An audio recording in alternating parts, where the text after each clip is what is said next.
Should you train all the way to failure in order to maximize strength? Strength for bodyweight exercises and skills like handstand push-up, one-arm chin-ups, planches, front levels, and so on. I will answer based on my experience, how I learned to achieve these skills and still perform them, and how I coach my athletes. Let's quickly recap what strength training is, and we will understand how exactly it differs from hypertrophy or bodybuilding training. Strength training is about getting sufficient practice with heavy load.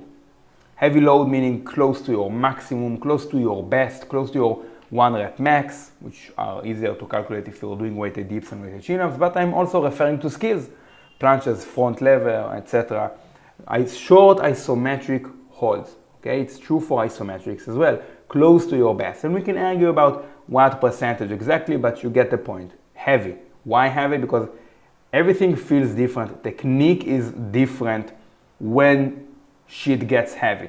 And you have to learn how to brace yourself against heavy resistance, and it simply feels different doing high rep training. And you also have to learn how to grind if you want to get very, very strong, because those sets and reps will come as well.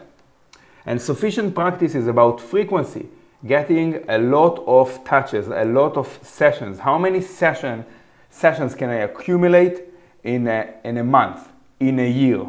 Okay? It's less so just the pure volume, because you can do a fantastic voluminous workout, but if it's only once every 10 days, you don't get to practice a movement, and it is true, the more technical it gets. So think about a handstand, right? It takes a lot of frequency. You almost have to do it every day. It's not enough for technical exercises. Now, where a lot of people get confused is the fact that, yes, they mostly overlap, because our primary mechanism by which we get strong is to add muscle mass.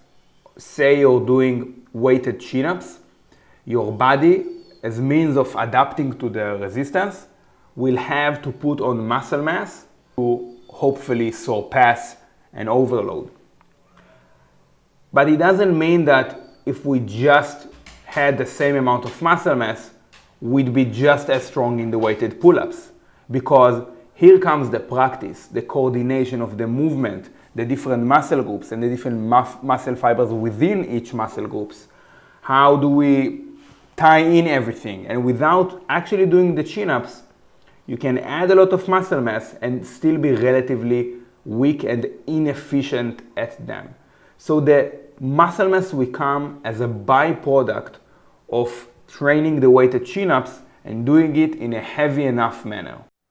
Now, it's funny because there are people who almost embrace the notion that we don't want to add any muscle mass, that in some way it hinders performance, it hinders strength, which is funny because if you just went on to do your weighted chin-up session, you must understand that you will put on size. And the only reason that you added any muscle mass, going from 5 bodyweight chin-ups to 5 bodyweight chin-ups with extra 50% body weight attached, let's say 40 kilograms deep belt, right, was in order to adapt to that stimulus. We can easily see that a bodyweight pull-up athlete is significantly skinnier, less jacked, less muscle mass than someone with 50% body weight chin-ups, and then someone with 100% of his body weight added in a deep belt. Now, don't get this wrong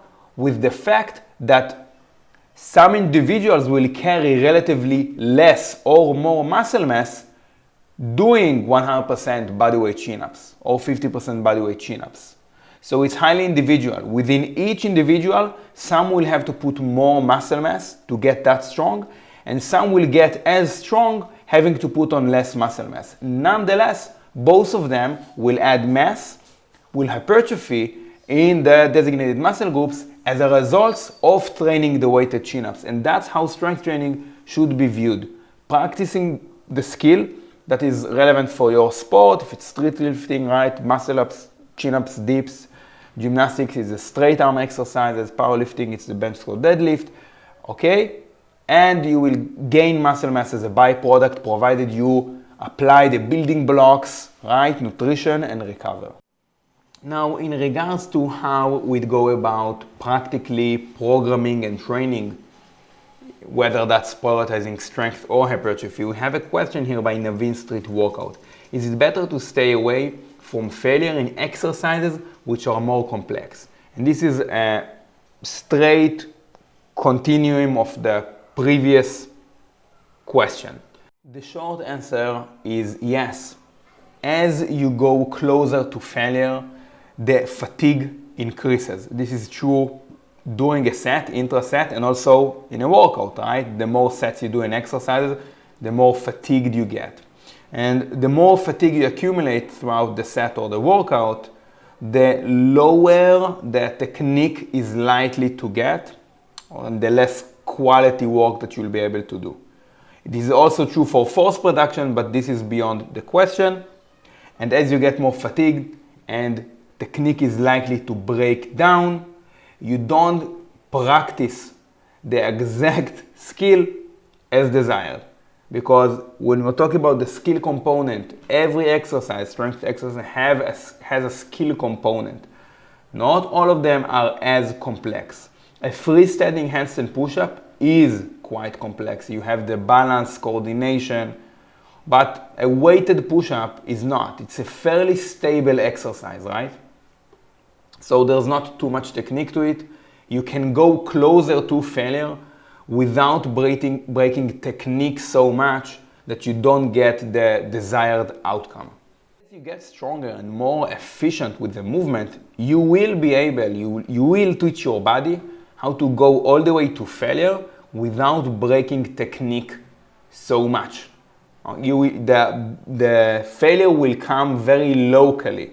The shape, the technique will look the same, and you'll simply not be able to perform anymore. And that's quite ideal. And I'd say even that you are better off failing with good technique than getting the rep in any way possible, because at that point you are ingraining bad technique.